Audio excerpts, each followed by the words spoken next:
സത്യമാണോ സത്യമാണോ ബാലു? ഞാൻ കേട്ടത് സത്യമാണോന്ന്? ടിനി ടോമിനെതിരെ കേസെടുക്കാൻ കോടതി നിർദ്ദേശം. സമയക്കേട് വരുമ്പോ എല്ലാം കൂടെ കൂട്ടിപ്പിടിച്ചാണ്.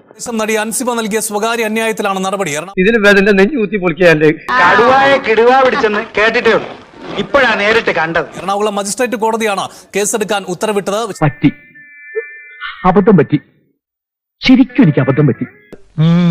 അറിയാത്ത പിള്ളക്ക് ചൊറിയുമ്പോഴേ അറിയൂ. വർഗീയതയും സ്ത്രീവിരുദ്ധവുമായ പരാമർശം എന്ന പരാതിയാണ് ഉള്ളത്. നേരത്തെ കേസെടുക്കാൻ പോലീസ് മടിച്ചിരുന്നു. ഇപ്പൊ കോടതിയുടെ നിർദ്ദേശം എന്താണ്? കിഴക്കെന്ന് വന്നുമില്ല, ഒറ്റാലി കിടന്നതും പോയി എന്ന് പറഞ്ഞ മാതിരിയായി. ഇതാ പറയണത്, എലി എത്ര മതിച്ചാലും പുലിയാകുകയില്ലെന്ന് ഓരോരുത്തർക്ക് ഓരോന്ന് പറഞ്ഞിട്ടുണ്ട്.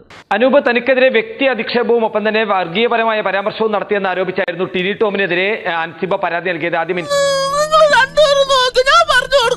ഡീസന്റ് മാനോ ഇൻഡീസന്റ് വിഷയം ഇന്ന് അവസാനിപ്പിച്ചില്ലെങ്കിൽ നാട്ടുകാരായ ഞങ്ങൾ ഒപ്പം തന്നെ അൻസിബയുടെയും ടിനി ടോമിന്റെയും മൊഴി രേഖപ്പെടുത്തി. അതിനുശേഷമാണ് കേസെടുക്കാനാവില്ലെന്നൊരു റിപ്പോർട്ട് കടവന്ത്ര SHO ACPക്ക് നൽകിയത്. നിങ്ങൾ എന്നിൽ നിന്ന് അത്ര പ്രതീക്ഷിച്ചാട്ടോ. ഇതിന് സമാന്തരമായി തന്നെ അൻസിബ കോടതിയിൽ ഒരു സ്വകാര്യ അന്യായം നൽകിയിരുന്നു. കാരണം എന്റെ മൂപ്പിലെ എനിക്ക് പറ്റിയൊരു അബദ്ധം ശത്രുക്കൾക്ക് പോലും പറ്റില്ലെന്ന് എനിക്കിപ്പോ. ടിനി ടോമിനെതിരെ കേസെടുക്കണം എന്നാണ് ഇപ്പോൾ കോടതി നിർദ്ദേശിച്ചിട്ടുള്ളത്. വ്യവസ്ഥിതിക്കെതിരെ ഒരു വ്യക്തിയുടെ പോരാട്ടമാണ്. എനിക്ക് നീതി വേണം യോറാണ്.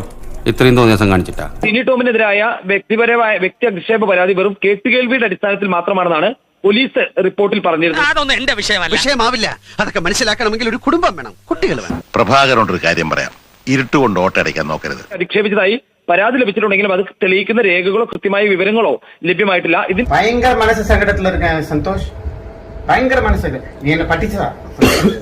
അടിസ്ഥാനത്തിൽ കേസെടുക്കാനാവില്ലെന്നായിരുന്നു പോലീസിന്റെ നിലപാട്. എന്തായാലും കോടതിയുടെ നിർദ്ദേശം വന്ന സാഹചര്യത്തിൽ ഇനിയിപ്പോൾ പോലീസിന് ടിനി ടോമിനെതിരെ കേസെടുക്കേണ്ടി വരും.